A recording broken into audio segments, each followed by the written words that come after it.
नमस्कार दोस्तों और स्टडी विद ज्ञान प्रकाश में आपका बहुत बहुत स्वागत है। देखिए फ्रेंड्स, यूपी ट्रिपल एससी के द्वारा राजस्व लेखपाल का पाठ्यक्रम जारी कर दिया गया है। बहुत जल्द ही इसकी विज्ञप्ति जारी करके आवेदन लिए जाएंगे।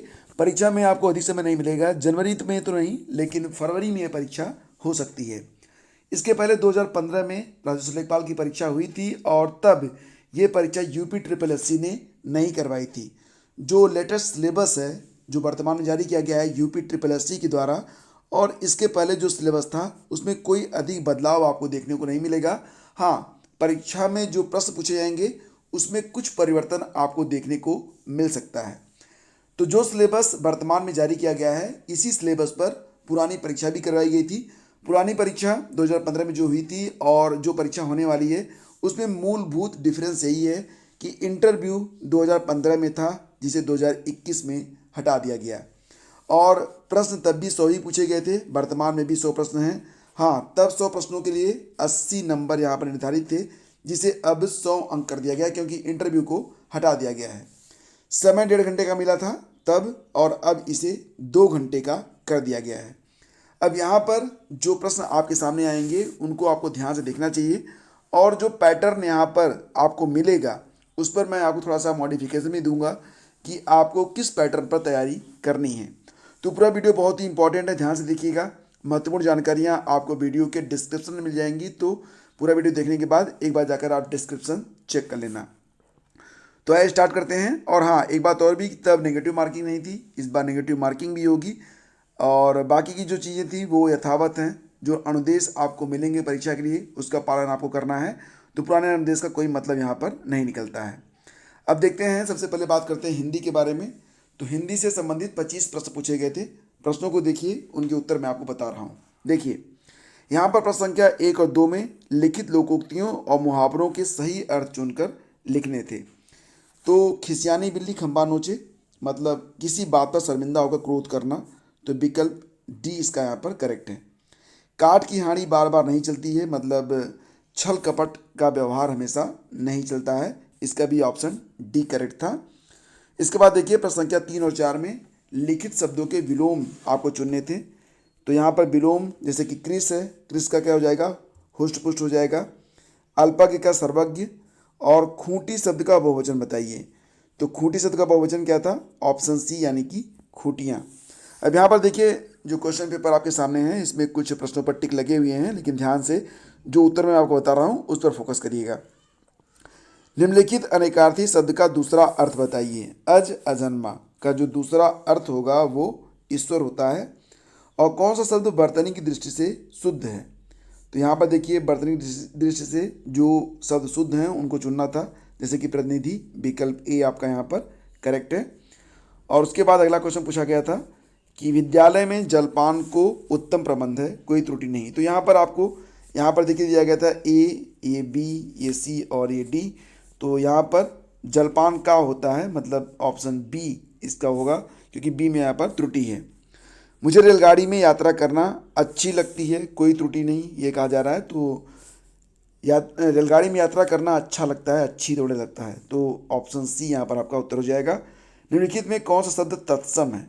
तो आज, आँख, अग्र और आग में, ये ऑप्शन सी इसका तत्सम था। प्रश्न बहुत कठिन नहीं थे, प्रश्न बहुत सरल पूछे गए थे, और उम्मीद है कि इस बार प्रश्नों की जो संख्या रहेगी, मतलब प्रश्नों का जो स्तर रहेगा वो डिफ़िकल्ट लेवल का हो सकता है, तो आपको तैयारी गंभीरता से करनी होगी।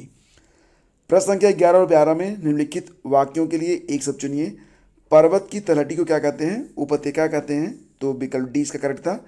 कंजूसी से धन व्यय करने वाला मतलब कृपण, तो इसका उत्तर था ऑप्शन ए यानी कि कृपण। प्रश्न संख्या 13 और 14 के वाक्यों में आए रिक्त स्थानों की पूर्ति करिए। तो देखिए, यहाँ पर उसका हृदय इतना कोमल है कि मित्र तो क्या, वह अपने शत्रु यानी कि विकल्प ए को भी चोट नहीं पहुंचा सकता है।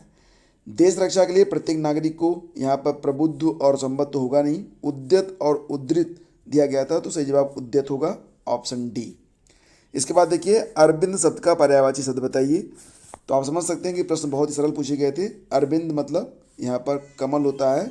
और निर्धन में कौन सी संधि है, निर्धन में विसर्ग संधि होती है, निधन, इसको ऐसे लिखा जाता है ना, नि और धन, तो ये हो गया आपका विसर्ग संधि। देशांतर में कौन सा समास है? तो कर्मधारय समास है देशांतर में, ऑप्शन ए इसका करेक्ट है। अंबर पनघट में डुबो रही ताराघट उषा नागरी में कौन सा अलंकार है? तो यहाँ पर ऑप्शन सी रूपक अलंकार। निम्नलिखित में कौन सा तद्भव शब्द है? बहुत अधिक व्याख्या नहीं करेंगे क्योंकि यह क्वेश्चन पेपर है, आपको प्रश्नों से यहाँ पर अवगत होना है। व्याख्या के लिए हमारी क्लासेज अलग से आएंगी, तब हम उसमें डिटेल में हर बिंदु को देखेंगे। निम्नलिखित में कौन सा तद्भव शब्द है? तो यहाँ पर इष्टिका, कुपुत्र, अमी और उलूक है, तो सही जवाब ऑप्शन सी होगा। इसके बाद देखिए, तुलसी अवधि के श्रेष्ठ कवि और ब्रजभाषा के सूर हैं। तो मतलब प्रश्न संख्या 20 और 21 में क्या था? निम्नलिखित वाक्यों में से सही वाक्य का चयन करिए। तो ए, बी और सी, डी में से कौन सा करेक्ट था? तो यहाँ पर डी सही था। तुलसी और सूर क्रमशः अवधि और ब्रजभाषा के श्रेष्ठ कवि हैं। इसके बाद था क्वेश्चन नंबर 21, जीवन और साहित्य का घनिष्ठ संबंध है, बाकी सब यहाँ पर गलत हैं, मतलब अशुद्ध हैं। करुण रस का अस्थायी भाव पूछा गया था, जो कि शोक होता है। और मैं खाना खा चुका था, इस वाक्य में कौन सा भूतकालिक भेद है? तो आपको पता है कि इसमें पूर्ण भूत होगा, क्योंकि खाना खा चुका था, काम पूरा हो चुका था।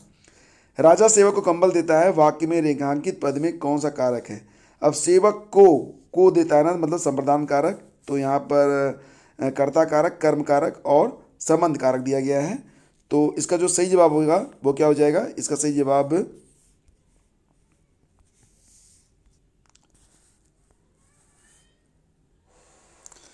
जो सही जवाब होगा वो हो जाएगा कर्म कारक, क्योंकि यहाँ पर कर्म किया जा रहा है। ठीक है। ठठेरा शब्द का लिंग परिवर्तित कीजिए। ठठेरा शब्द का मतलब इसकी ये पुल्लिंग में है, तो इसका स्त्रीलिंग क्या होगा? देखो, ठठेरनी नहीं होगा, इसका सही जवाब होगा ठठेरी। ठीक है, ठठेरी जो है इसका सही जवाब होगा। इसके बाद देखते हैं, तो गणित के प्रश्न पूछे गए थे, 25 प्रश्न गणित से थे। तो यहाँ पर सभी 25 प्रश्नों को हम डिटेल में हल नहीं करेंगे, क्योंकि उद्देश्य है कि आपको प्रश्नों से अवगत कराना। हाँ, इन प्रश्नों पर एक अलग वीडियो मैं आपको उपलब्ध करा दूंगा, उसमें सभी प्रश्नों को डिटेल में ट्रिक के साथ मैं हल करके आपको दिखा दूंगा, ताकि आप जो है इन प्रश्नों को अच्छे तरीके से हल कर सकें और समझ सकें। जैसे कि यदि एक वृत्त की परिधि उसके व्यास से 18.6 सेंटीमीटर अधिक है, तो वृत्त का व्यास क्या होगा? सही जवाब था 8.68 सेंटीमीटर। दो संख्याओं का एचसीएफ और एलसीएम क्रमशः 12 और कितना है? 2448 है। यदि संख्याओं का अंतर 60 है, तो संख्याओं का योगफल कितना होगा? इसका उत्तर यहाँ पर दिया गया था ऑप्शन सी, यानी कि 348। तो देखिए, यहाँ पर जो प्रश्न है उसको ध्यान से देखिए, क्योंकि सेम टॉपिक पर आपको कई सारे प्रश्न एग्जाम में देखने को मिल सकते हैं। तो 348। इसके बाद देखते हैं अगला क्वेश्चन। प्रश्न था कि एक स्कूटर और एक मोपेड के मूल्यों का अनुपात 9:5 है। यदि एक स्कूटर का मूल्य एक मोपेड के मूल्य से ₹4200 अधिक है, तो मोपेड का मूल्य क्या होगा? तो इसका जवाब था 5250। तीन संख्याओं का योगफल दिया गया था 392। यदि पहली संख्या का दूसरी संख्या से अनुपात 2:3 है, दूसरी संख्या और तीसरी संख्या पर अनुपात 5:8 है, तो तीसरी संख्या कौन सी है? सही जवाब था इसका 192। इसके बाद क्वेश्चन पूछा गया था कि एक त्रिभुजाकार खेत का परिमाप 540 मीटर है। परिमाप समझ रहे होंगे आप, परिमाप चारों भुजाओं की जो लंबाई होती है, और इसकी भुजाओं का अनुपात 5:12:13 है। तो क्योंकि खेत जो त्रिभुजाकार है, तो 5:12:13 है, और इसका क्षेत्रफल निकालना था, हो जाएगा 9560 वर्ग किलोमीटर। इसके बाद देखिए, एक आयताकार मेज की ऊपरी सतह का परिमाप दिया गया है 28 मीटर, क्षेत्रफल 48 मीटर स्क्वायर। मेज के कर्ण की लंबाई, मेज के कर्ण मतलब ये जो रेखा होती है, इसकी लंबाई पूछी गई थी 10 मीटर, यहाँ पर इसका उत्तर हो जाएगा।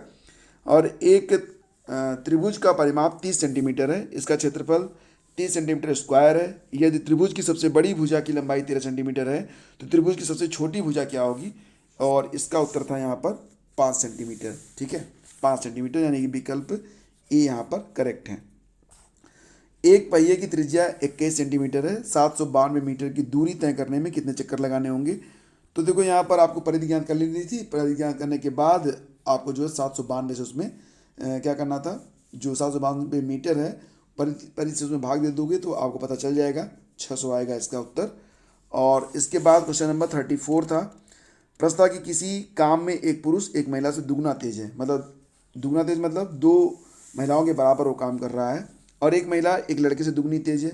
यदि वे सभी, अर्थात एक पुरुष, एक महिला और एक लड़का मिलकर किसी काम को 4 दिनों में पूरा कर सकते हैं, तो एक लड़का अकेले उसे कितने दिनों में पूरा करेगा? तो इसका उत्तर था 28 दिन। विकल्प ए इसका करेक्ट था। उसके बाद है 60 लीटर मिश्रण में अम्ल और पानी का अनुपात 2:1 है। कितना लीटर पानी और मिलाया जाए ताकि अम्ल और पानी का अनुपात 1:2 हो जाए? तो यहाँ पर 60 लीटर आएगा इसका उत्तर। ठीक है, प्रश्नों को समझिए। ठीक है, प्रश्नों को समझना बहुत जरूरी है आपके लिए। ट्रायंगल एबीसी में यदि ट्रायंगल जो ए है 90 डिग्री है और भुजा दी जाती है, ऐसे होगा तो मतलब एंगल की बात की जा रही है यहाँ पर। ऐसे ये 90 डिग्री हो गया। अब भुजा ए जो है वो 25 सेंटीमीटर है, बी 7 सेंटीमीटर, तो tan बी का मान क्या होगा? तो मतलब यहाँ पर आपको साइन का tan, ठीक है, तो इस प्रकार से आपको यहाँ पर उत्तर निकालना होगा, जिसका उत्तर क्या जाएगा? तो उत्तर होगा 7/24 हो जाएगा। विकल्प डी इसका करेक्ट है।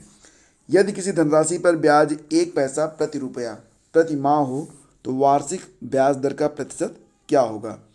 तो धनराशि पर ब्याज 1 पैसा प्रति रुपया 1 माह हो तो सही जवाब इसका हो जाएगा 12%, ऑप्शन बी। इसके बाद क्वेश्चन था कि क्या क्वेश्चन था? 50 प्रेक्षणों के एक समूह का मानक विचलन 8 है। यदि प्रत्येक प्रेक्षण को 2 से गुणा किया जाए तो मानक विचलन क्या हो जाएगा? तो इसका उत्तर था 16। विकल्प बी इसका करेक्ट है। और यक्स के लिए किस मान के लिए निम्नलिखित आंकड़ों का बहुलक 27 होगा? तो बहुलक की बात यहाँ पर हो रही है, तो मतलब ऑप्शन बी। बहुलक क्या होता है? जिसकी बारंबारता बार बार हो वो बहुलक होता है। 1, 6, 8, 3, 2 के माध्य और माध्यिका का योगफल निकालना था। तो 1, 6, 8 ये हो जाएगा 7 हो जाएगा इसका उत्तर, यानी कि विकल्प डी इसका करेक्ट है। और एक व्यक्ति अपनी यात्रा का 2/11 भाग ट्रेन से, 17/22 भाग कार से, शेष 1 किलोमीटर पैदल चलकर तय करता है। तो कितनी दूरी चलता है वो? तो यहाँ पर 22 किलोमीटर इसका कुल उत्तर आ जाएगा। प्रश्न बहुत ही सरल है, आपको कठिन लग रहे हो तो घबराइए मत। जब मैं इसका सॉल्यूशन अपलोड करूँगा तब आप ऐसे प्रश्नों को चुटकियों में हल कर देंगे। वर्गीकृत आंकड़ों का माध्य अभिकलित करते समय हम मानते हैं कि बारंबारता क्या होती है? वर्गों के वर्ग अंकों पर केंद्रित। तो विकल्प डी इसका करेक्ट है। इसके बाद क्वेश्चन पूछा गया था कि 930.25 के वर्गमूल से कौन सा सबसे छोटा भिन्न घटाया जाए जिससे प्राप्त परिणाम का पूर्ण संख्या आए? तो यहाँ पर सबसे छोटा भिन्न की बात हो रही है। सही जवाब इसका हाफ हो जाएगा, मतलब आधा। विकल्प डी। 300 ग्राम के चीनी के विलयन में 40% चीनी है। 300 ग्राम के चीनी के विलयन में 40% चीनी है।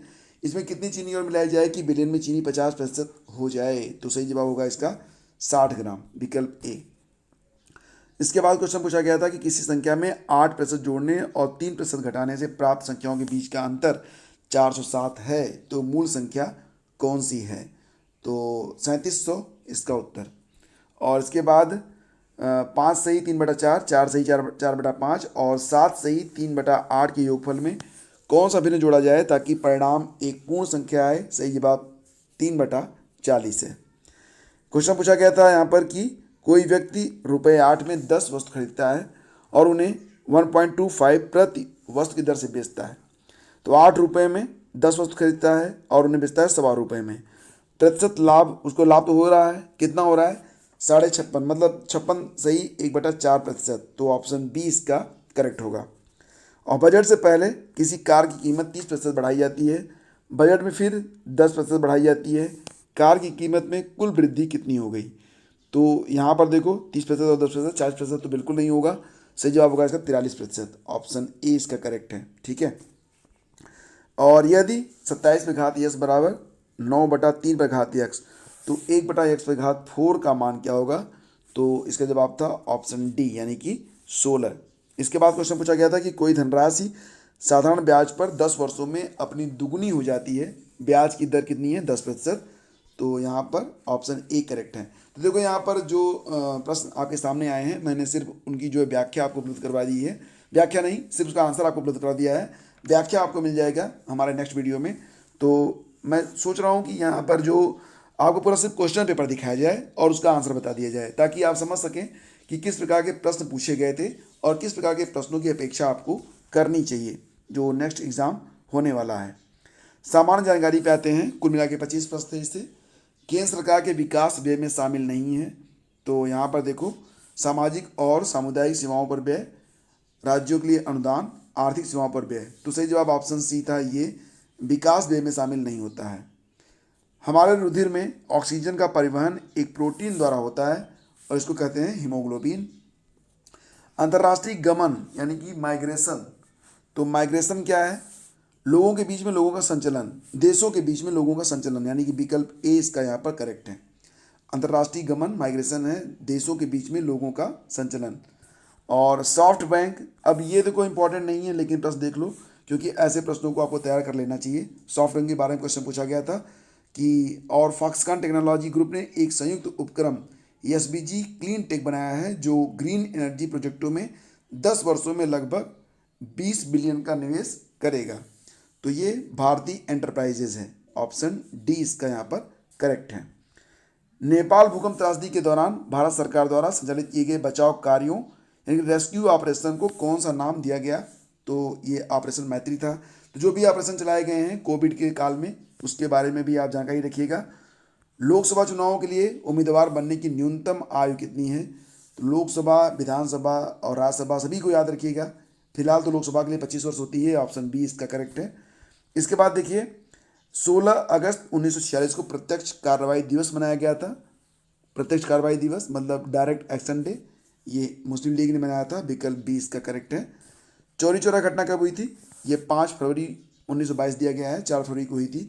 तो अबाउट लगभग सही यही होगा। निम्नलिखित में से सबसे अधिक ऋण विद्युतीय तत्व कौन सा है? ऋण विद्युतीय तत्व, ऋण विद्युतीय मतलब मोस्ट इलेक्ट्रोनेगेटिव एलिमेंट। तो इसका सही जवाब होगा ऑप्शन ए फ्लोरीन, ठीक है। उसके बाद था कि किस देश ने कोपा अमेरिका 2015 जीता है? तो देखो 2015 का जो कोपा अमेरिका था इसे जीता था चिली ने। 2021 में जीता है किसने? 2021 में विजेता बना है अर्जेंटीना, ठीक है। और उप विजेता बना था ब्राज़ील, तो ये भी याद रखना। और इसके बाद था कि निम्नलिखित में कौन कैबिनेट स्तर का होता है? तो 4 विकल्प दिए गए हैं। भारतीय रिजर्व बैंक का गवर्नर, भारत का नियंत्रक और महालेखा परीक्षक, भारत का महान्यायवादी। ये तीनों नहीं है, सही जवाब ऑप्शन ए होगा विपक्ष का नेता। प्रायद्वीपीय भारत का दक्षिणी छोर कन्याकुमारी कहाँ पर स्थित है? तो भूमध्य रेखा के उत्तर में, ऑप्शन ए। तो इंडियन ज्योग्राफी जो है उसको ध्यान से पढ़ लीजिएगा क्योंकि इससे कई सारे प्रश्न बनेंगे। खासतौर से गलती अगर आप नहीं कर जाते एग्जाम में तो अधिक से अधिक जो एमसीक्यूज हैं अलग अलग टॉपिक पर उसको लगाते रहिए। कौन सा स्थान है जहां अंतिम मुगल सम्राट बहादुर शाह जफर की मृत्यु हुई थी? तो रंगून में हुई थी ना, आपको याद ही होगा, विकल्प ए इसका करेक्ट है, रंगून। इसके बाद अगला क्वेश्चन पूछा गया था कि सविनय अवज्ञा आंदोलन का मुख्य उद्देश्य क्या था? सविनय अवज्ञा आंदोलन का मुख्य उद्देश्य नमक कर के विरुद्ध था, ऑप्शन डी इसका सही है। 6 अप्रैल 1930 को सविनय अवज्ञा आंदोलन की शुरुआत हुई थी, ये तो आपको पता ही होगा। भारत की उच्चतम वार्षिक वर्षा कहाँ पर दर्ज की गई है? तो ये मासिन राम है, मेघालय, विकल्प सी सही है। पहले चेरापूंजी था, अब ये मासिन राम हो गया है। एनपीपी से क्या अभिप्राय है? तो national population policy, option A. हाल ही में अंतर्राष्ट्रीय क्रिकेट काउंसिल के अध्यक्ष के रूप में किसे चुना गया है?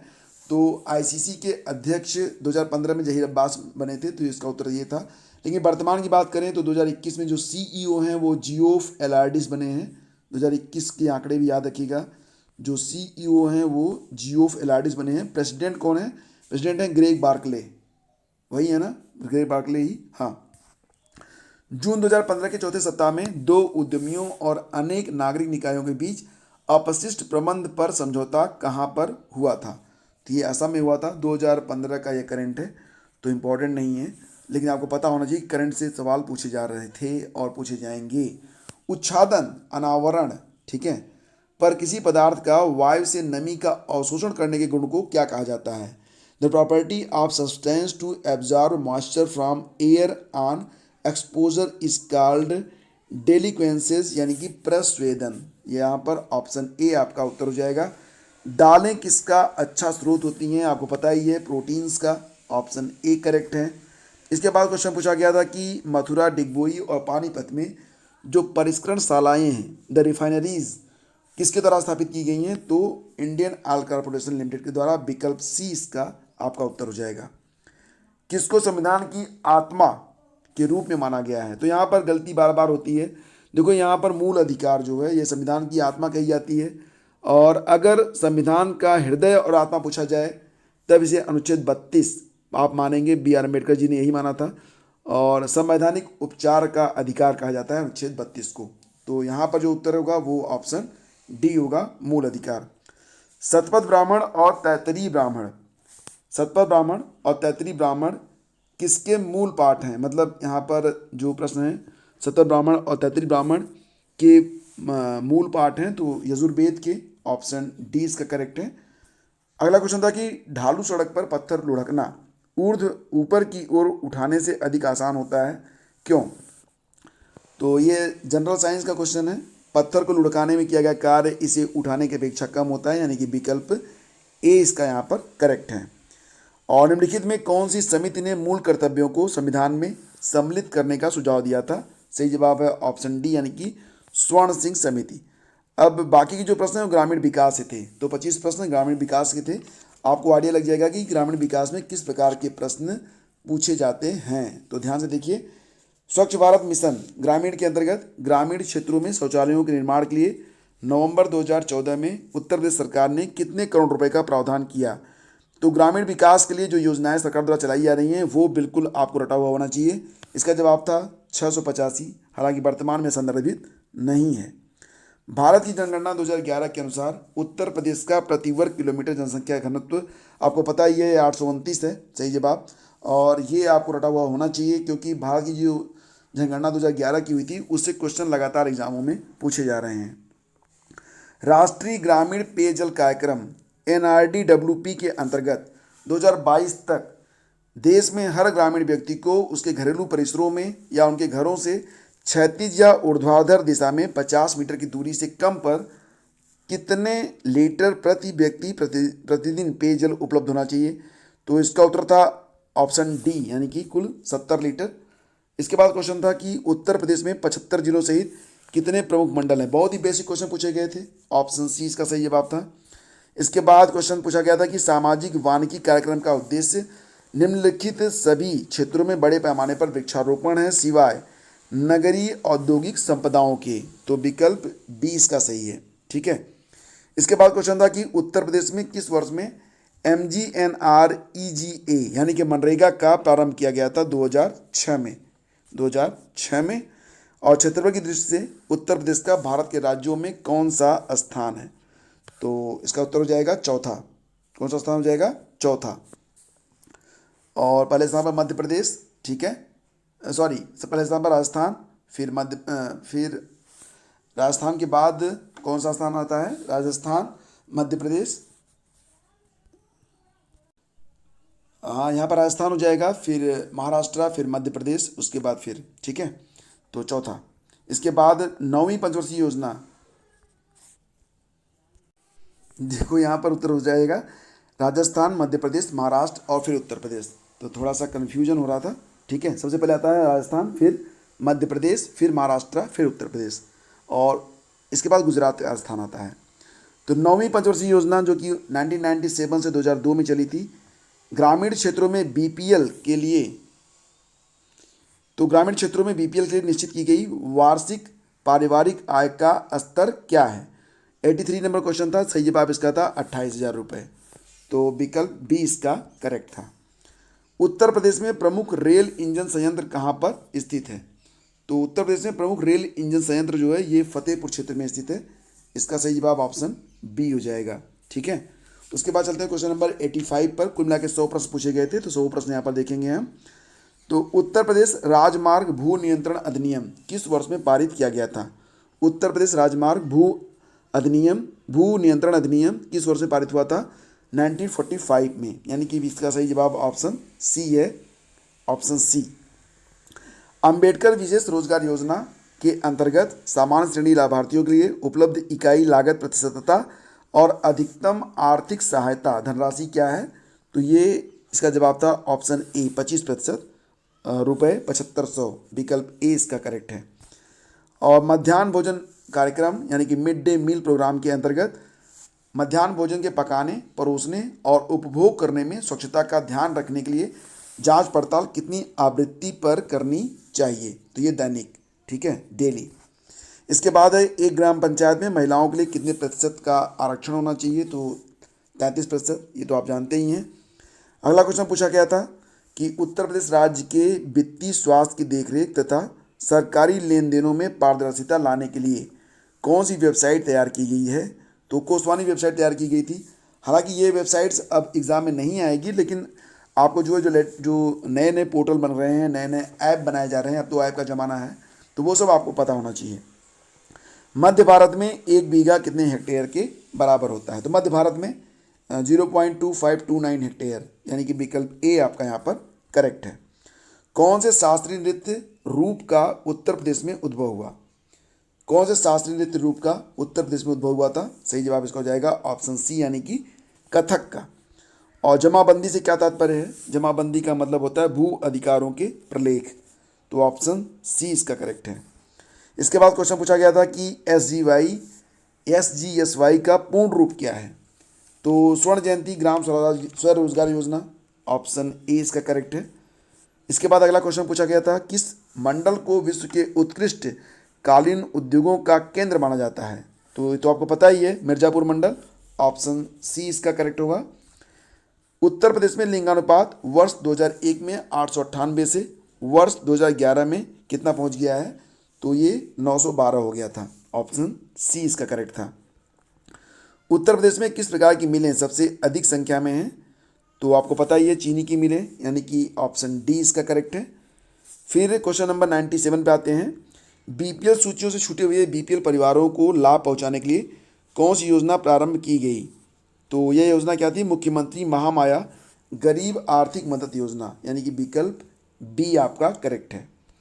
और इसके बाद कौन सा एक उत्तर प्रदेश राज्य के अधीनस्थ न्यायिक सेवा के रूप में कार्य करता है? तो निम्नलिखित में कौन सा एक उत्तर प्रदेश राज्य के अधीनस्थ न्यायिक सेवा के रूप में कार्य करता है? इटावा जिला न्यायालय। तो हालांकि ये अब नहीं एग्जाम में आएगा, लेकिन आपको पता होना चाहिए कि ऐसे प्रश्न आ रहे हैं, और वर्तमान में जब आप स्टडी करें तो ऐसे प्रश्न आपके सामने आए तो उसको याद रखिए। ब्रिटिश शासन के दौरान उत्तर प्रदेश में भूमि पंजीकरण किस अधिकारी द्वारा किया जाता था? सही जवाब इसका क्या हो जाएगा? ऑप्शन सी, लेखापाल। और राज्यसभा में कितनी सीटें उत्तर प्रदेश से हैं? तो आपको पता ही है, 31 सीटें हैं, विकल्प डी इसका सही है, विकल्प डी।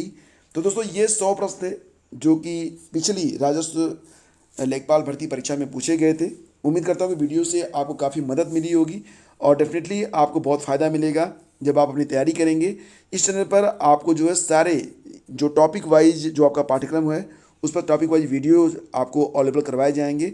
तो अगर आप चाहते हैं कि पूरी तैयारी आप करें एकदम डिटेल में, और साथ ही साथ आपका जो टेस्ट है वो भी होता रहे, तो चैनल को सब्सक्राइब करना बिल्कुल भी मत भूलिएगा। बेल आइकन को प्रेस कर दीजिएगा ताकि हर वीडियो का नोटिफिकेशन आपको सबसे पहले मिले।